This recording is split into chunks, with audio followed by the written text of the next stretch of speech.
Ya, selamat malam. Selamat malam. Salam sejahtera bagi kita sekalian. Kasih karunia Tuhan kita bisa kembali berkumpul untuk kembali melanjutkan pendalaman Alkitab kita mengenai bibliologi. Bibliologi itu doktrin Alkitab. Bibliologi dari kata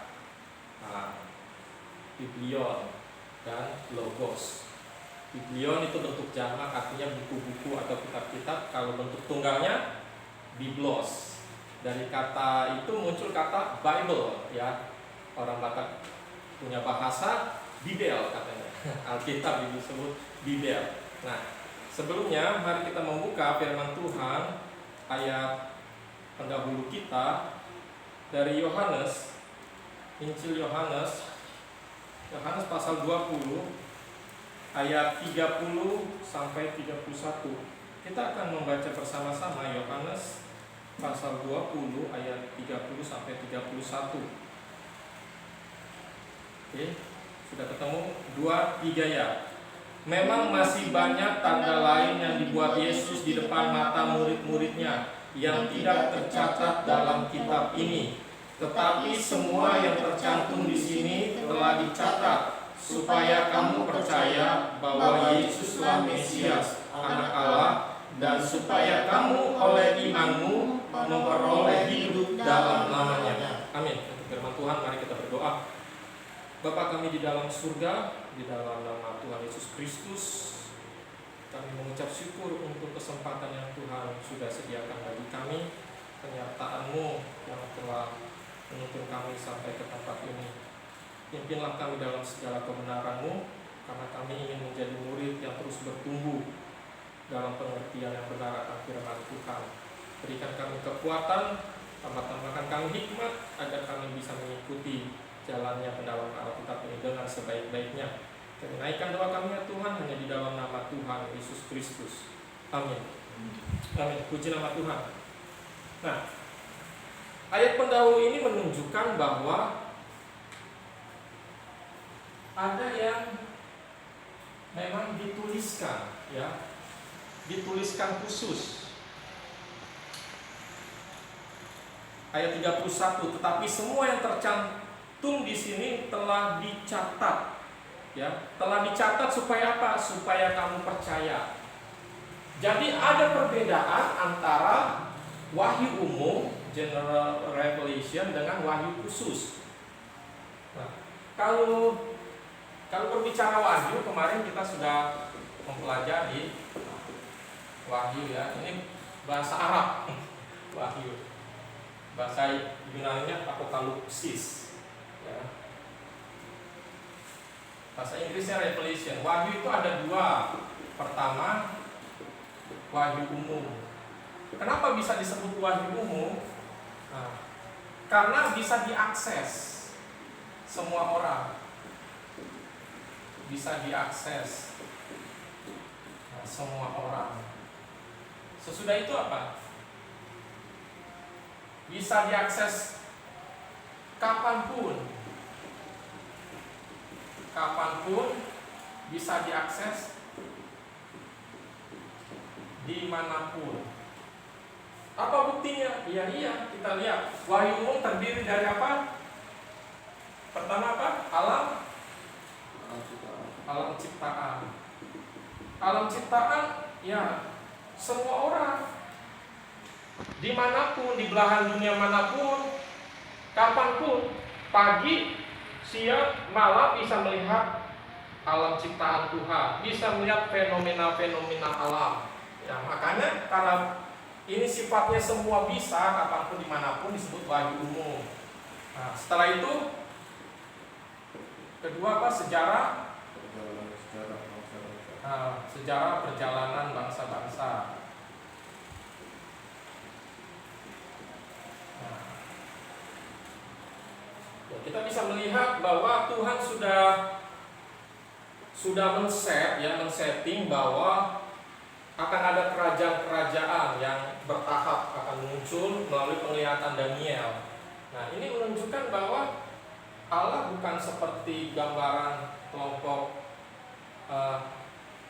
kelompok yang percaya evolusi, bahwa Allah menciptakan, ya, evolusi teistik, bahwa Allah menciptakan, setelah itu melepas begitu saja, terserah mau jalan bagaimana, mau jalan kemana. Enggak, tetapi Allah sudah men-setting, ya, bahwa ada bangsa-bangsa, dan yang paling telak adalah ketika Alkitab berbicara bahwa di akhir zaman masih disebut Israel, ya, akan masih disebut Yerusalem, kota Yerusalem. Tetapi pada faktanya setelah Jenderal Titus tahun 70 menghancurkan Yerusalem, menghancurkan Bait Allah, bangsa Israel terserak kemana-mana. Terus banyak orang akhirnya berkata, teolog liberal, nah Alkitab berarti apa? Bohong.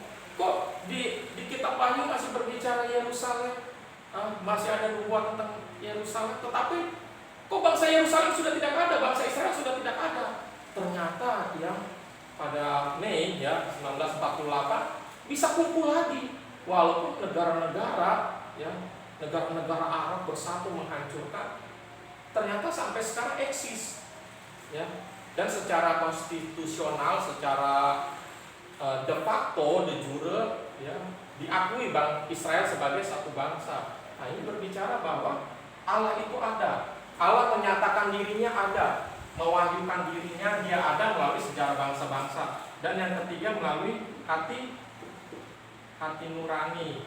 Hati nurani menyadari ada kuasa yang supranatural, yang sifatnya super, ya, superior, dan manusia inferior.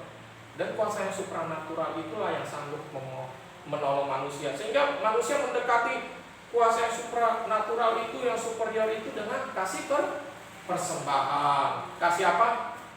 Ya, sesajen, terus berdoa-doa. Tapi iblis menipu manusia supaya manusia tidak sampai kepada yang kedua ini, wahyu khusus. Iblis menciptakan agama-agama, ya, agama-agama yang akhirnya manusia tidak sampai kepada wahyu khusus. Nah, wahyu khusus berdasarkan Yohanes pasal 20 tadi itu tidak semua orang bisa mengakses, ya. Jadi hanya orang-orang tertentu, ya, hanya orang-orang yang tertentu, makanya disebut khusus, orang-orang tertentu. Kemarin kan saya bilang dimulai dari undian, terus ada kisah Yunus. Ini orang-orang tertentu, berarti yang sudah apa? Beriman kepada orang-orang tertentu yang percaya. Yang percaya bukan hanya ada Allah, tapi percaya Allah yang benar. Dalam perjanjian lama namanya siapa? Yehova, begitu. Oleh sebab itu wahyu khusus nanti ujung-ujungnya kepada Alkitab yang tertulis. Makanya setelah kita belajar wahyu, nanti kita belajar, ya, inspirasi Alkitab. Nah, orang-orang yang percaya kepada Allah dan pada akhirnya mengenal Allah yang benar itu ujung-ujungnya kepada wahyu tertulis yang bukan lisan. Nah, kita sudah belajar kemarin wahyu khusus itu pertama apa? Undian yang paling sederhana, paling terbatas, begitu ya. Kalau Yunus atau siapapun diundi, kenapa bisa disebut terbatas? Kalau ternyata orangnya nggak ada, orangnya dicari nggak ada. Yunus kalau pada waktu itu dicari, atau Yunus bersembunyi di tempat yang sangat susah dicari, ya kan nggak bisa kena undi. Nah, jadi terbatas. Ini yang sangat awal. Nah, berikutnya setelah undian ada Urim dan Tumim. Urim dan Tumim itu apa? Ya, ini menarik nih. Kalau Urim dan Tumim itu imam besar ada di pakaian imam besar. Dia bentuknya seperti begini, batu gepeng. Ada yang warna putih, ada yang warna hitam.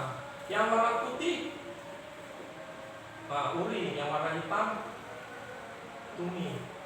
Jadi kalau bangsa Israel meminta petunjuk kepada Tuhan dan berkata, ya imam tolong tanyakan sama Tuhan apakah kita berperang melawan bangsa A, maka imam akan mencabut. Ya. Kalau dicabut kemudian keluar yang batu warna putih, Urim berarti berarti bangsa Israel boleh pergi berperang.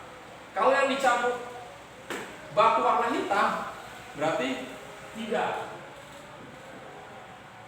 Tapi ini sama dengan undian, Urim dan Tumim ini terbatas dan sederhana. Karena hanya bisa menjawab ya dan tidak. Kalau ada masalah-masalah yang kompleks, yang membutuhkan penjelasan, ya kan nggak bisa Urim dan Tumim. Oleh sebab itu ini pun ditinggalkan. Kalau Tuhan sudah meninggalkan Urim dan Tumim, ya, karena hanya bisa dipakai untuk hal-hal yang praktis, tidak bisa bersifat detail atau konsep, ya, maka akan beralih ke Wahyu khusus berikutnya. Ini terakhir dipakai pada waktu kerajaan Yehuda dihancurkan oleh Babel, ya. Bait Allah dihancurkan, ya. Yerusalem dihancurkan pada tahun 597, ya. Kerajaan Yehuda, ya. Bait Allah diapakan? Dihancurkan. Ya, bait Allah dihancurkan. Imam besar sudah tidak ada lagi. Maka ini sebelum Masehi, ya. Maka tidak dipakai lagi Urim dan Tumim. Nah, setelah Urim dan Tumim itu berlanjut kepada mimpi. Mimpi itu proses pewahyuan ketika orang tertidur, ya. Tuhan menyatakan kehendaknya kepada manusia, ya. Rencana Tuhan bagaimana kepada dia ketika dia tertidur. Yusuf mau dijadikan orang nomor 2 melalui mimpi.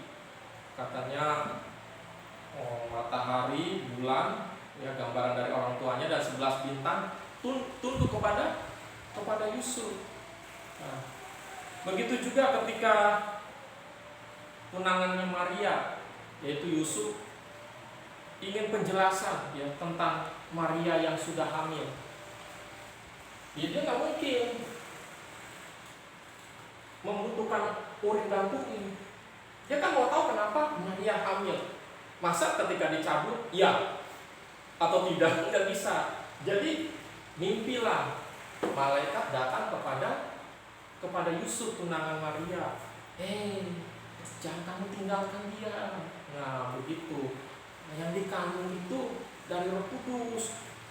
Bukan sembarangan karena bermain api dengan pria lain. Nah, itu kan jelas detail, ya. Nggak bisa lewat Urim dan Tumim. Nah, jadi melalui mimpi. Setelah mimpi apa? Saudara Daniel? Visi. Dalam bahasa Inggris vision, ya. Vision artinya visi atau penglihatan. Kalau mimpi pada waktu tidur, kalau penglihatan pada waktu tersadar, pada waktu melek. Nah, ketika Petrus berdoa, selesai berdoa, ada penampakan hewan-hewan yang turun dari langit dalam kain. Ada hewan-hewan yang haram, ada yang halal. Nah, itu menunjukkan bahwa Dan itu semua boleh dimakan. Itu menunjukkan bahwa Allah berkenan agar Petrus melayani Cornelius yang adalah orang kafir, ya. Orang yang orang Yahudi kalau bergaul, bersalaman atau masuk ke rumahnya menjadi haram. Tetapi kata Tuhan, apa yang kuanggap halal jangan kau katakan haram. Nah, itu penglihatan pada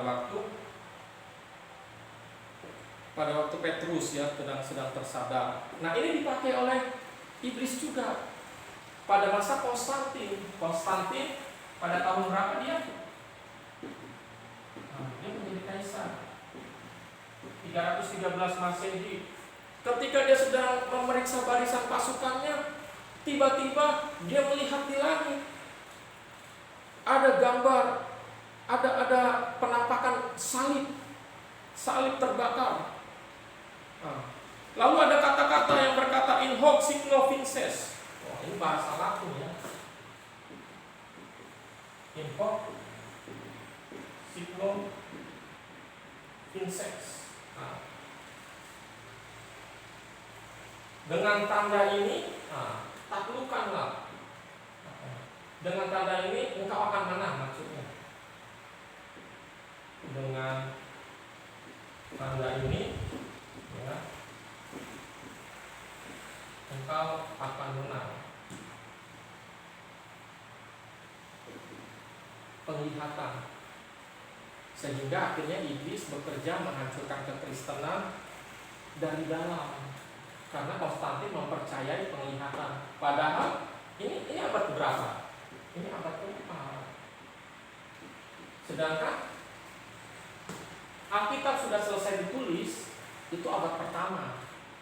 Jadi penglihatan visi itu sudah tidak Tuhan pakai lagi. Tetapi iblis masih memunculkan di abad ke-4 agar Konstantin dipakai menjadi alat iblis untuk melemahkan gereja dari dalam.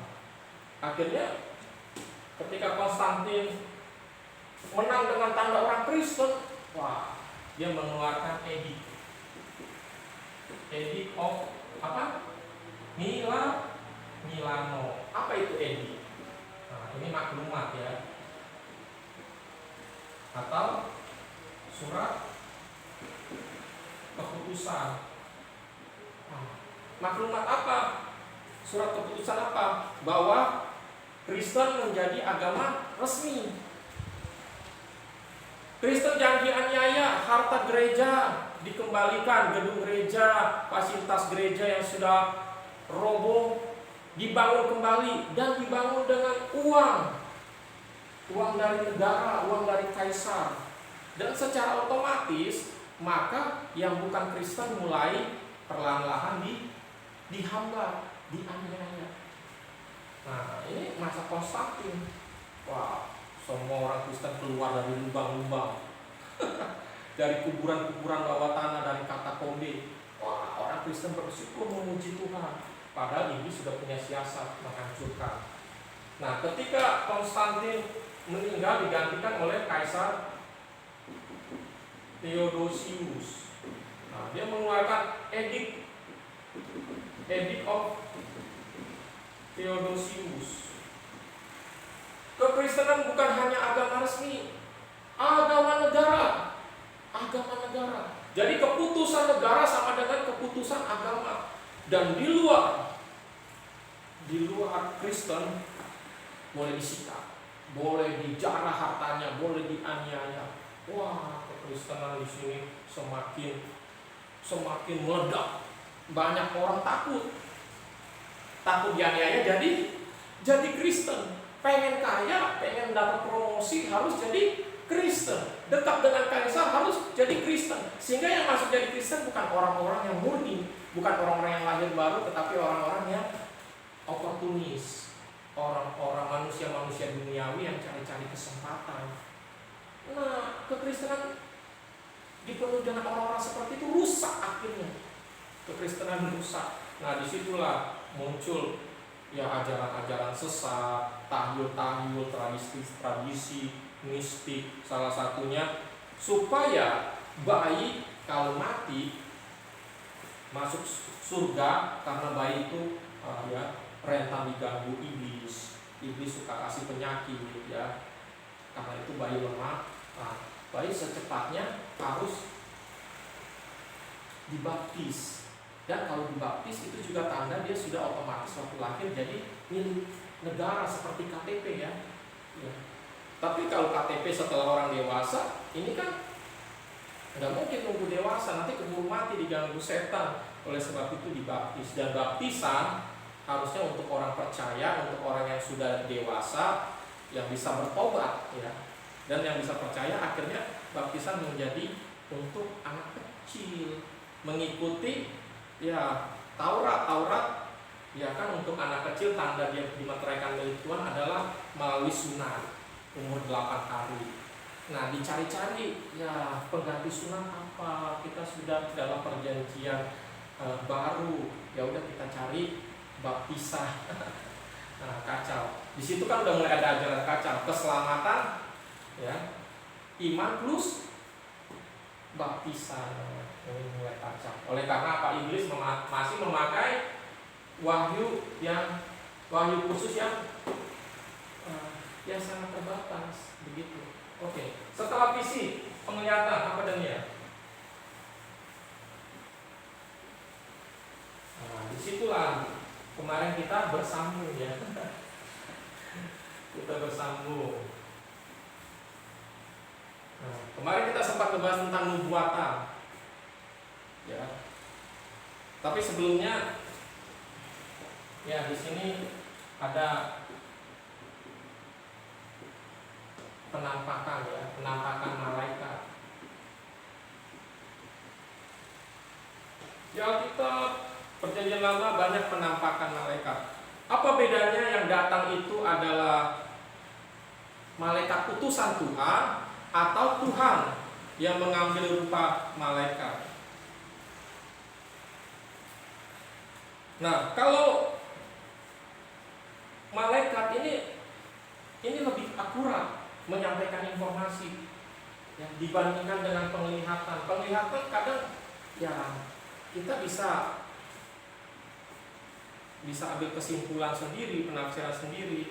Tetapi kalau malaikat ya bisa menjelaskan lebih lengkap. Nah, kalau malaikat yang diutus oleh Tuhan tidak menerima persembahan. Nah, kalau malaikat yang diutus Tuhan menerima apa? Tidak menerima persembahan dan tidak menerima penyembahan. Tapi kalau Allah yang menjadi malaikat ya, atau malaikat Yehova, ada istilahnya di dalam Alkitab akan ditemukan kata malaikat huruf besar semua, malaikat Tuhan. Nah, ini berarti Tuhan yang apa? Yang mengambil rupa malaikat. Malaikat Tuhan. Kalau malaikat Tuhan dia menerima persembahan dan mau disembah. Nah, iblis zaman sekarang pakai penampakan malaikat gak? Malaikatnya bersinar terang, mulia. Kenapa bisa begitu? Karena Lucifer pernah ada di surga. Dia tahu bagaimana penampakan atau suasana di surga, penampakan malaikat di surga, dia tahu.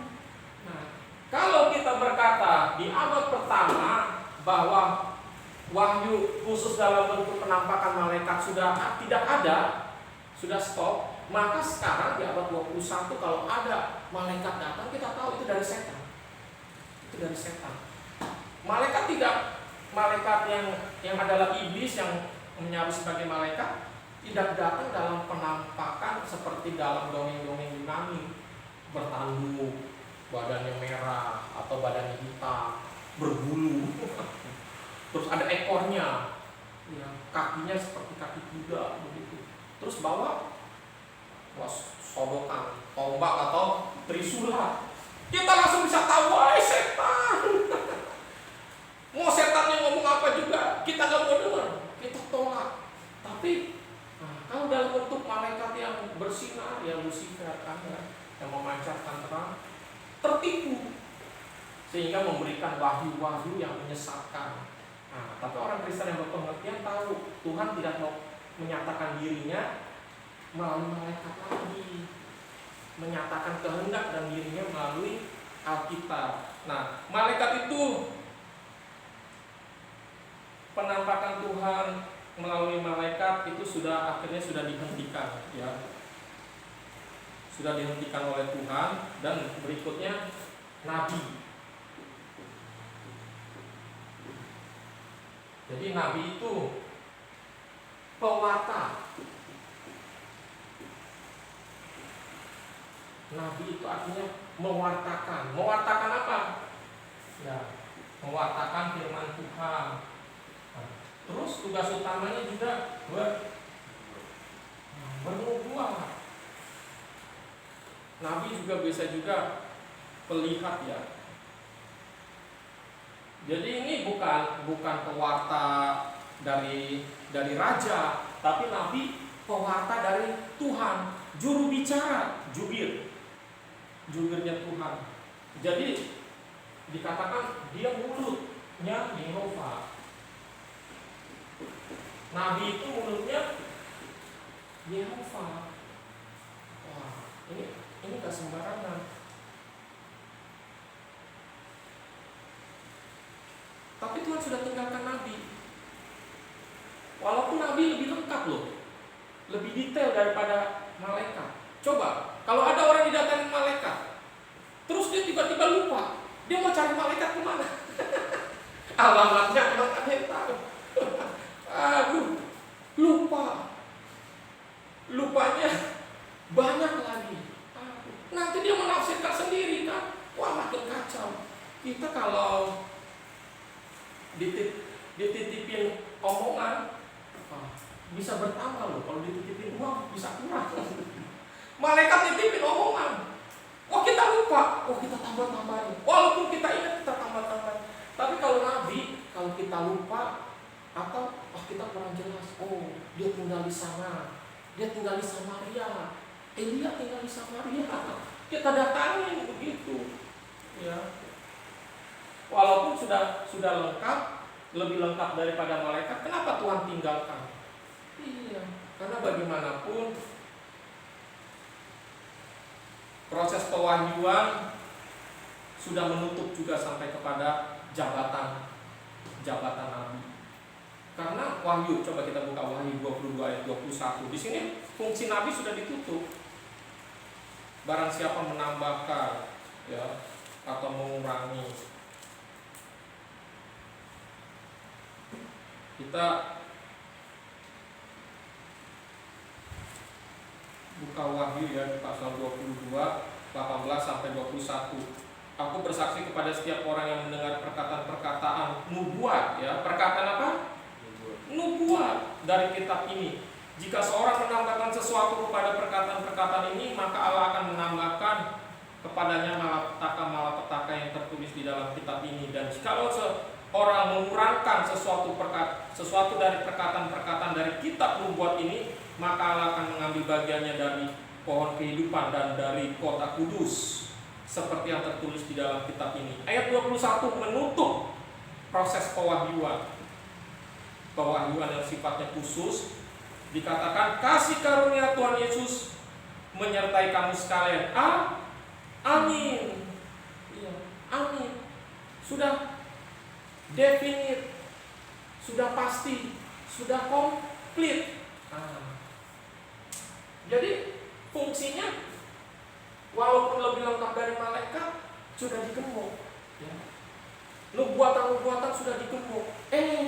Sekarang muncul nabi-nabi. Waduh. Tuhan ngomong sama saya, bahkan di Afrika ngaco. Dia telepon Tuhan Yesus. Ketika dia lagi tunggu, teleponnya bunyi. Dari Tuhan. Yes Lord, my Lord. Yes. What should I do? Yes. Terus dia begini. Ini kacau. Hebat sekali dapat nomor providernya. Ini providernya Telkomsel apa Indosat. Kalau nabi itu kayak ada di Indonesia, waduh, provider mana yang mengcover telepon dari surga? Banyak sekarang nabi ya, muncul yang namanya Ellen G. White, pendiri gereja Advent. Apa itu Advent? Advent, kedatangan. Jadi fokus terhadap kedatangan Tuhan. Hal yang kedua, Ellen G. White, dia disuruh ini mempersiapkan gereja sekarang yang lebih siap akan kedatangan Tuhan. Jadi pokoknya beritanya tentang langit baru, bumi baru. Langit baru, bumi baru. Dia lucu. Ajarannya lucu. Kita bisa tahu kalau nabi ajarannya salah, harus diapa? Harus ditimpuk, dirajam. Coba kita buka. Nanti saya kasih tahu ajaran nabi Ellen G. White ini kacau. Ulangan 18, coba Daniel membaca Ulangan 18 ayat 17 dan 22. Ulangan 18 ayat 17 sampai 22. Ulangan 18 ayat 17 sampai 22. Iya. Lalu berkatalah Tuhan kepadaku, apa yang dikatakan mereka itu baik. Seorang nabi akan kubangkitkan bagi mereka dari antara saudara mereka, seperti engkau ini. Aku akan menaruh firmanku dalam mulutnya, dan ia akan mengatakan kepada mereka segala yang kuperintahkan kepadanya. Orang yang tidak mendengarkan segala firmanku yang akan diucapkan nabi itu demi namaku, daripadanya akan kutuntut pertanggungjawaban. Tetapi seorang nabi yang terlalu berani untuk mengucapkan demi namaku perkataan yang tidak kuperintahkan untuk dikatakan olehnya, atau yang berkata demi nama Allah lain, nabi itu harus mati. Jika sekiranya kamu berkata dalam hatimu, bagaimanakah kami mengetahui perkataan yang tidak difirmankan Tuhan? Apabila seorang nabi berkata demi nama Tuhan, dan perkataannya itu tidak terjadi dan tidak sampai, maka itulah perkataan yang tidak difirmankan Tuhan. Dengan terlalu berani nabi itu telah mengatakannya, maka janganlah gentar kepadanya. Iya. Katanya kan harus mati. Dan jiwa mengajarkan, bawa-bawa nama Tuhan. Ya, Tuhan Yesus katanya vegetarian. Makanya orang Advent itu vegetarian. Padahal Yesus makan ikan. 5 roti dan 2 ikan. Bukan hanya Yesus makan ikan, dia kasih makan orang ikan. Vegetarian itu nggak bisa makan ikan. Nah ini kan udah kacau. Terus dia bilang, jangan minum teh, nggak sehat, nggak baik untuk kesehatan. Tetapi Coca-Cola, waduh, yang pada masa Ellen G. White ada, yang lebih berbahaya, tidak ada larangan. Dan yang mengerikan, mengatakan Yesus itu adalah malaikat Mikael. Dan dia katanya pernah dibawa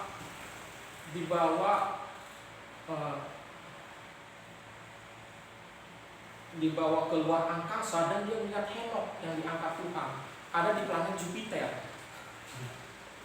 Ampun, Henokh ada di planet Jupiter. Dan dia menubuatkan juga kota Yerusalem tidak akan pernah dibangun lagi. Kota Yerusalem yang dihancurkan Jenderal Titus tidak akan pernah dibangun lagi.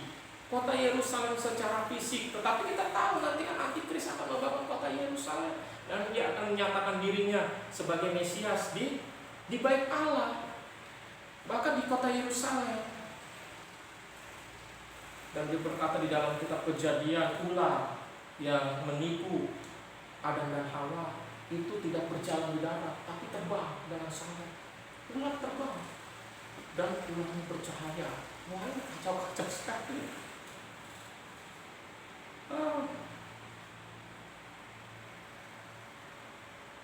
Jadi dia juga mengajarkan yang paling parah, keselamatan oleh karena perbuatan.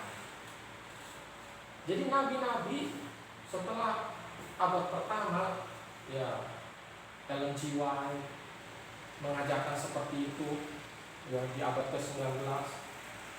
bertentangan dengan firman Tuhan dan tidak terjadi dan berani memakai nama Tuhan, kita udah tahu ini nabi palsu. Tapi luar biasa pengikutnya, masih aja banyak orang yang tidak, ini orang-orang tidak lahir baru, tidak membaca Alkitab, tidak mengerti kebenaran. Ya simpel aja lah, dia bilang Yesus mengajarkan vegetarian, tapi Yesus makan ikan. Terus percaya loh, ada di Alkitab Yesus makan ikan. Yesus ajak orang makan ikan lah. Mana ada orang vegetarian ngajak orang makan ikan. Saya waktu itu pernah memproduksi somai ya, untuk usaha di Jakarta, somai ikan. Terus saya tawarkan kepada teman saya yang kerja di sekolah Buddha Suci. Wah Pak, saya nggak berani tawarin ke murid-murid, ke guru-guru, karena di sekolah itu ada larangan ini memakan hewan begitu. Semua makanan kami harus vegetarian. Somai Bapak kan somai ikan. Itu nggak bisa. Bayangkan teman saya aja tahu kalau vegetarian tidak makan ikan.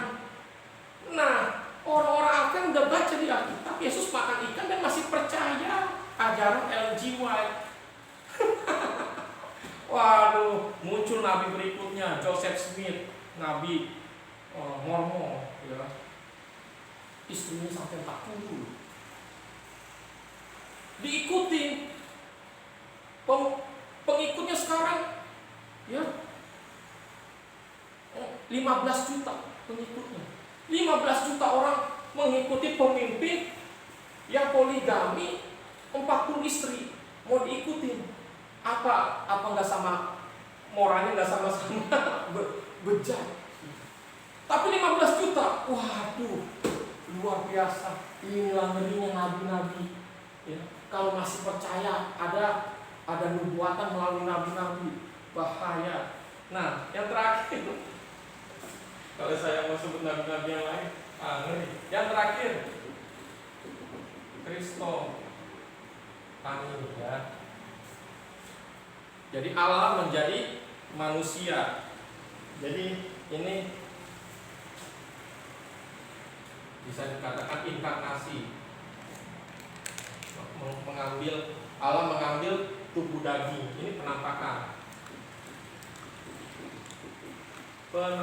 Yesus. Sebelum saya sampai kepada Kristo Pani, ya, apakah ada yang bertanya? Jemaat yang dikasih Tuhan,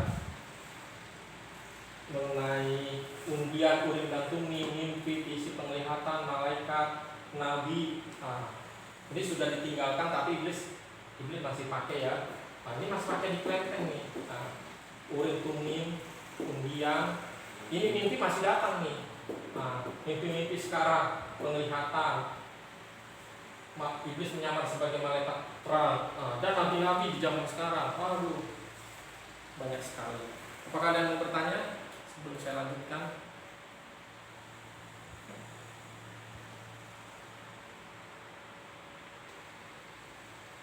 Oke, lanjut. Kita lanjut ya. Nah, jadi kita awali pembahasan Kristo Pani dari Kejadian, ya. Kejadian 16 ayat 7.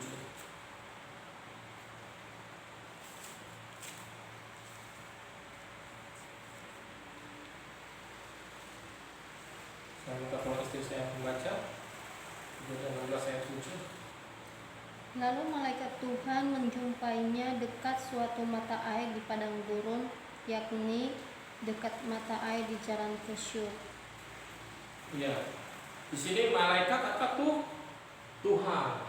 Tuhan udah besar semua.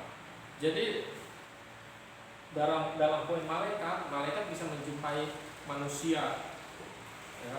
Seperti malaikat mendatangi para gembala di padang, seperti malaikat mendatangi tokoh-tokoh di dalam perjanjian lama, ya. Tapi kalau Kristo Pani, penampakan Kristus atau penampakan Yesus ini Bahkan ketika Musa bertemu dengan Allah di Gunung Sinai, nah, Musa hanya melihat bagian belakangnya Allah. Itu sebenarnya siapa? Itu sebenarnya adalah Yesus itu sendiri. Ya, karena Yesus adalah gambar Allah yang kelihatan. Tidak Allah itu roh, tidak seorang pun pernah melihat Allah, tetapi anak tunggal Allah itulah yang menyatakannya. Jadi Kristus sudah menampakkan diri, ya, dalam bentuk apa? Malaikat. Ya. Ketika Yakub bergumul dengan malaikat Tuhan di sungai Yabok, nah, itu Yesus, malaikat Tuhan, dalam bentuk daging, dalam bentuk daging. Jadi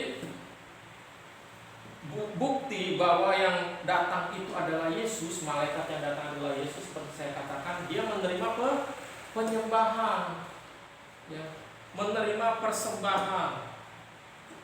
Dan yang kurang lebih mirip dengan ini, nah, pewahyuan yang berikutnya, Allah menjadi manusia. Allah menjadi manusia. Coba kita buka Galatia. Saya minta tolong istri saya membacakan Galatia 4 ayat 4. Galatia 4 ayat 4.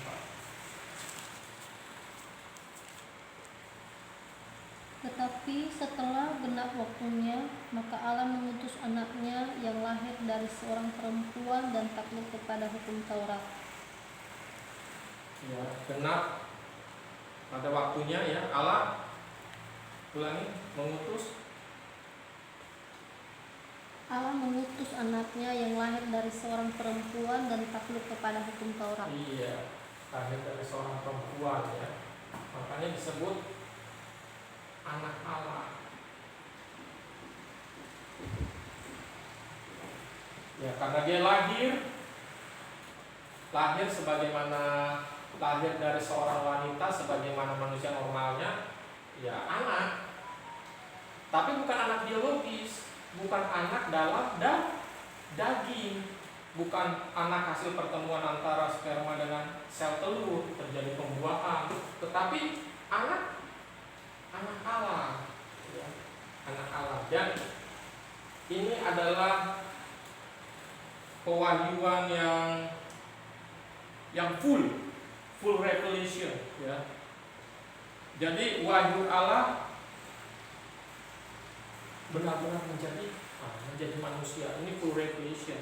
Kalau kita buka Daniel, coba baca 1 Timotius 3 ayat 16.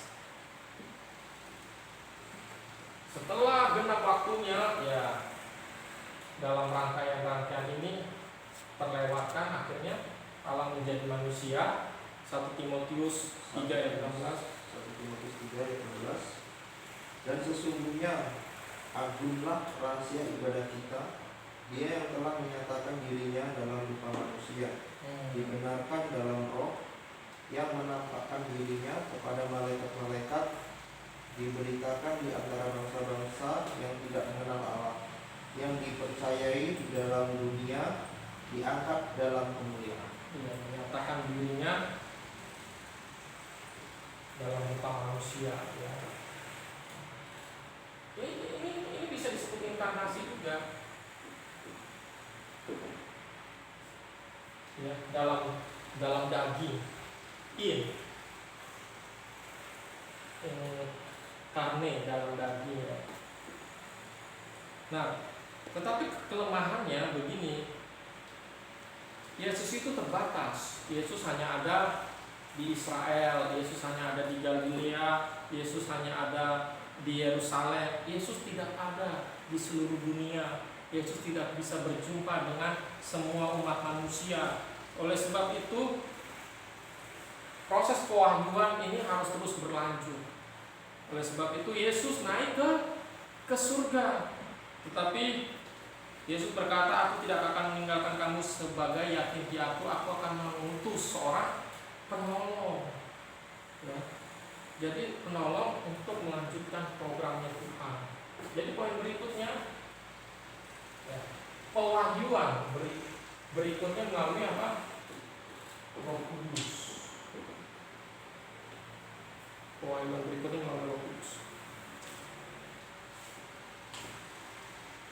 Jadi Roh Kudus memimpin kepada segala kebenaran. Roh Kudus memimpin kepada segala kebenaran.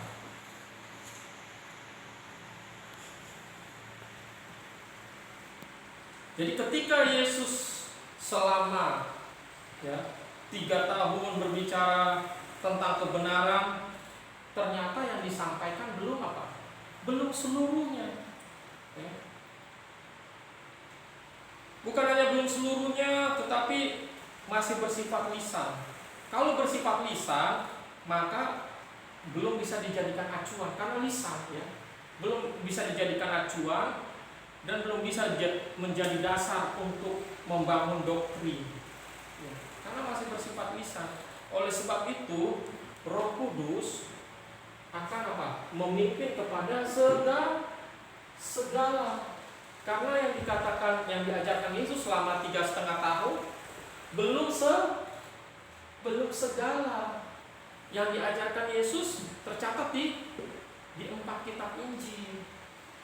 Tetapi kitab-kitab Injil selesai, masih ada doktrin-doktrin yang lain, dan disitulah peran Roh Kudus melanjutkan, ya, program daripada Yesus Kristus, ya, untuk menyelamatkan manusia, ya, menyelamatkan melalui doktrin-doktrin yang benar dan memimpin kepada segala kebenaran.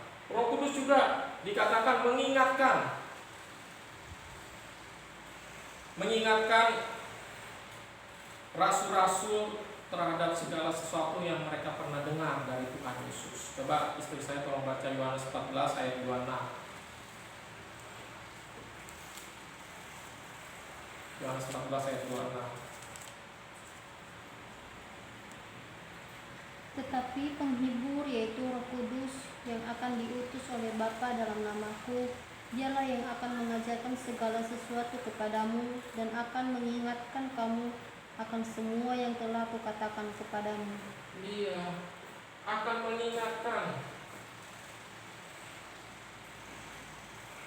mengingatkan segala yang diajarkan, ya, segala yang dikatakan Yesus. Oleh sebab itu kelompok liberal mempertanyakan, apa benar murid-murid Yesus bisa ingat semua omongan Tuhan? Injil yang pertama ditulis Injil apa? Injil Matius tahun 60-an. Yesus mati tahun berapa? Yesus mati 33 Masehi. Jadi perlu waktu berapa Matius untuk mulai menulis Injilnya? Sekitar 30 tahun berikutnya. Masih ingat gak kira-kira Matius apa yang ngomongin Yesus? Ini baru si Matius loh. Markus gimana? Ya. Markus memang dapat informasi dari Petrus. Petrus masih ingat gak? Lukas dapat informasi dari Paulus. Apakah dia sudah mendapatkan informasi yang tepat dari murid-murid yang Yesus yang lain? Yohanes. Nah, ini Yohanes lebih lama. Tahun 96 atau 98. Ya, ini memang kitab Wahyunya, ya. Tapi artinya dia sekitar, ya, sebelum Paulus menyelesaikan surat-suratnya, ya. Bisa ingat gak? Latar belakang murid-murid nelayan, pendidikan tidak tinggi, orang-orang sederhana. Jadi ketika orang liberal meragukan atau mempertanyakan kemampuan para murid, sama dengan mereka mempertanyakan apa? Meragukan Roh Kudus. Roh Kudus kuasa adikodrati yang bisa mengingatkan. Sama dengan mereka meragukan Roh Kudus loh. Waduh. Sama dengan mereka meragukan siapa? Meragukan Yesus, karena Yesus yang menjanjikan dalam Yohanes 14 ayat 26 kan, ya, akan bahwa Roh Kudus akan mengingatkan segala yang pernah diajarkan. Nah, ini nggak mungkin bisa gagal kalau Allah menyatakan dirinya melalui Roh Kudus. Nah, wahyu khusus ini disebut, kenapa membedakannya dengan wahyu umum? Ini wahyu khusus bersifat supranatural. Kalau wahyu umum bersifat natural atau alamiah. Berbicara alam ciptaan, ya sesuatu yang natural kan, sejarah bangsa-bangsa sekarang. Tapi ini supranatural, ini semua visi penglihatan malaikat. Jadi Roh Kudus kuasa supranatural itu tidak mungkin gagal. Dan oleh sebab itu Roh Kudus karena sudah mengingatkan murid-murid Yesus, Roh Kudus memimpin kepada segala kebenaran. Nah, di sini kita akan masuk ke lembar baru, inspirasi Alkitab, pewahyuan yang tertulis. Ini pewahyuan yang sifatnya masih apa? Nah, ini masih lisan ini. Belum bisa jadi acuan karena belum tertulis, belum bisa membangun doktrin. Apa perlunya wahyu itu tertulis? Bisa dicek, ya. Tapi kalau wahyu lisan gimana cek? Omongan kamu sama omongan situ sama omongan sana bisa beda. Gimana mau cek? Terus kita lupa lagi. Tapi kalau wahyu tertulis, karena sudah paten, maka bisa menjadi acuan untuk membangun doktrin, untuk menjadi acuan yang definit. Nah, jadi minggu depan kita membahas inspirasi. Ini bahasa apa ini inspirasi? Bahasa Arab juga. Iya. Bahasa Inggrisnya inspiration. Kalau bahasa Yunani-nya, ya,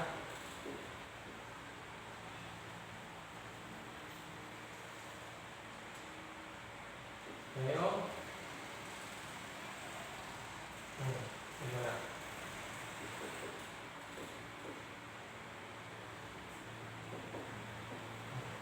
Theos Neustos, nafas Allah.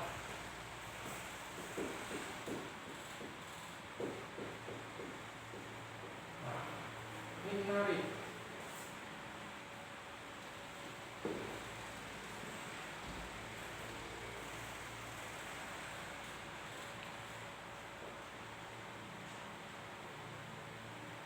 Kelihatan nggak bahasa Yunani-nya?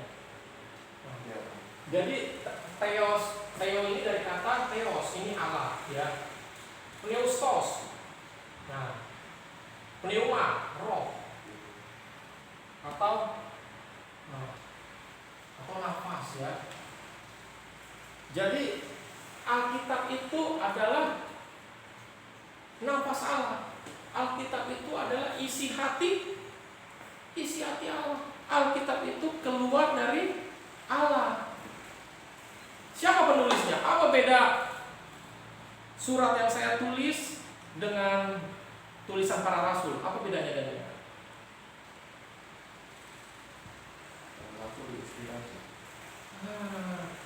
Para rasul berdasarkan kehendak Allah. Kalau saya bulat-bulat 100% pikiran, perasaan saya. Tetapi karena kehendak Allah, ketika para rasul menggunakannya dengan logika mereka, dengan kepribadian mereka, Tuhan izinkan menggunakan aspek manusia. Tetapi semuanya dalam kontrol siapa? Dalam kontrol Allah, dalam kehendak Allah. Nah, itulah yang akan kita pelajari pada hari Rabu yang akan datang. Apakah ada pertanyaan mengenai wahyu nanti ketika setelah rapture ya masih ada lagi nubuatan ya, karena ada dispensasi baru seperti yang kemarin pernah kita bahas ya. Jadi dalam sistem penafsiran dispensasionalisme ada dispensasi. Perjanjian lama itu dispensasi ya.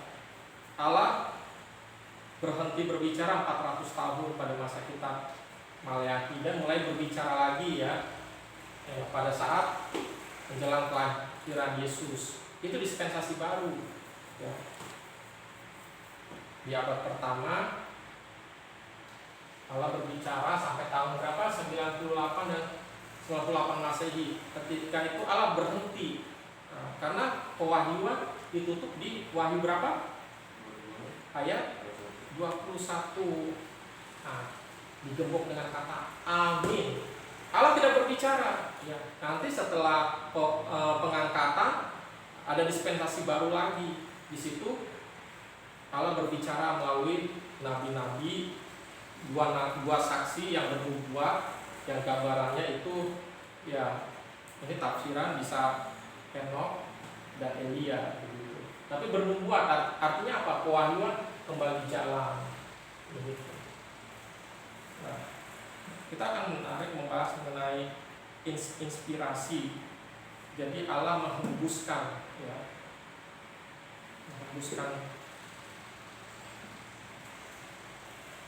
menghembuskan firman ya. Firman itu keluar dari Allah. Kalau tidak ada yang bertanya, kita tutup ya.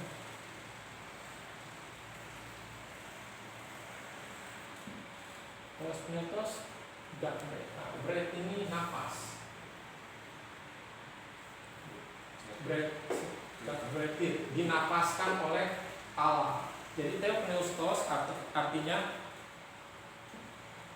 dihembuskan oleh Allah ya. Penghembusan ilahi. Dihembuskan kepada siapa? Dari Allah kepada manusia. Sehingga tulisan manusia berotoritas, sehingga tulisan manusia berkualitas, sehingga tulisan para rasul beda dengan tulisan saya. Karena tulisan para rasul berangkat dari penghembusan ilahi. Isi, jadi tulisannya merupakan isi hati Allah.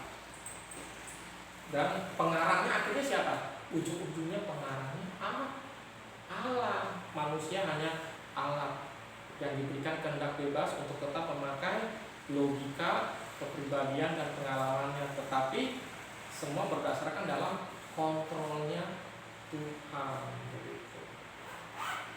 Ini berbicara inspirasi, ini nggak kalah menarik dengan pewahyuan. Nah, kan urutannya revelation, inspiration, dan zaman sekarang tidak ada lagi kitab-kitab baru. Makanya kitab Book of Mormon itu, wah, itu bukan dari kepada Tuhan. Terakhir adalah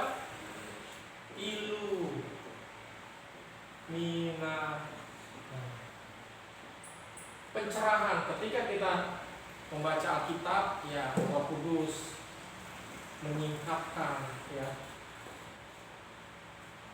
sehingga kita tercerahkan. Nah, kita belum sampai sini, ini masih jauh. Nanti kita ke inspiration ya. Apakah ada yang mau bertanya? Yang sejauh ini mungkin jelas ya. Kalau tidak ada yang bertanya, kita akan tutup dalam doa. Mari kita berdoa. Bapa di dalam surga, kami mengucap syukur.